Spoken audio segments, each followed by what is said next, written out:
I just wanna be an all-star, run 500 yards, rockstar life, buying luxury cars. I want a Bentley, want a nice Porsche, I want a whip with butterfly doors, Grammy and a billion views, enough money to afford nice shoes, girlfriends and a golden goose and a golden tooth. Man, what about you? I just wanna go. Little girl in a hurry to go to the toilet, but a chalk line blocked the way. No matter how hard she tried, she could not take half a step out. This woman has an idea. Draw a channel with chalk, then wipe off the border. Sure enough, the little girl was freed, so she painted the passage all the way to the toilet. Finally solved the urgent needs of the little girl. The experts at the orphanage said the girl is likely to have a psychological shadow, but no matter where her home is and who her parents are, the little girl refused to talk. The only thing people know, it was Paula and her husband who met this girl in a blanket and pajamas on their way home. The girl is very resistant to unfamiliar surroundings, only willing to be close to Paula, even put her ear to hers and said a few words. Experts rushed to record, found out that the language is German. But how did she get to Spain? To get more leads, experts asked couple if they want to adopt girl temporarily. Paula,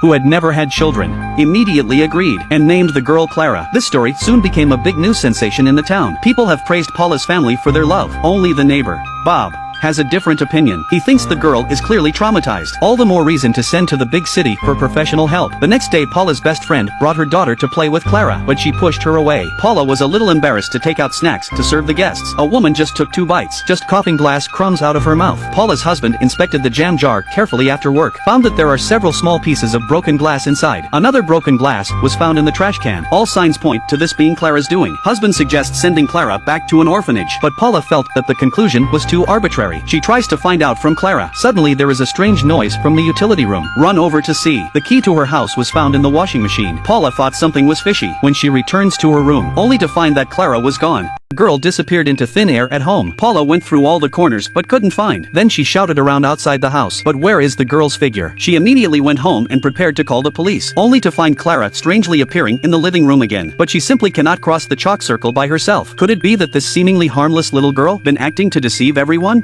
This time Paula will not spoil her, constantly asking Clara what the hell is going on. But the little girl never said a word. Paula instantly lost control, threatened to wipe the chalk circle off the floor. Clara immediately burst into hysterical tears. She also kicked Paula hard in the stomach. Paula rushed to pour a cup of coffee to calm herself down. Who knows, she took a sip. She then felt something stuck in her throat. She rushed into the bathroom and vomited blood. Then she coughed up a glass crumb. Paula immediately rushed back to the room to ask for clarification. But Clara is gone again. Only an open door remains. Police conducted a carpet search of the surrounding area, but still nothing. Watching his wife worried all day long. The husband was angry. For a bad girl, is it worth it to pay so much? But Paula is still convinced that Clara didn't do it. The husband turned around and brought the girl's toy penguin. Pour out the glass crumbs inside. This time Paula silent. The next day she received a phone call. It was Clara's voice on the other end of the line. Paula immediately dragged her husband to the police station to report. But after checking, this call came from Paula's cell phone. False reporting is a crime. The agent gave Paula a stern warning and let her not leave town to cooperate with the investigation. Paula was by now convinced that Clara had been kidnapped. Since no one believes me, then I can only rely on myself to investigate. Before leaving the police station, Paula stole back a thick pile of files stuffed into her bag. This file is full of information on child abuse cases. Suddenly a paper cutout next to a corpse attracts Paula's attention. Isn't this exactly the same as what Clara folded for her?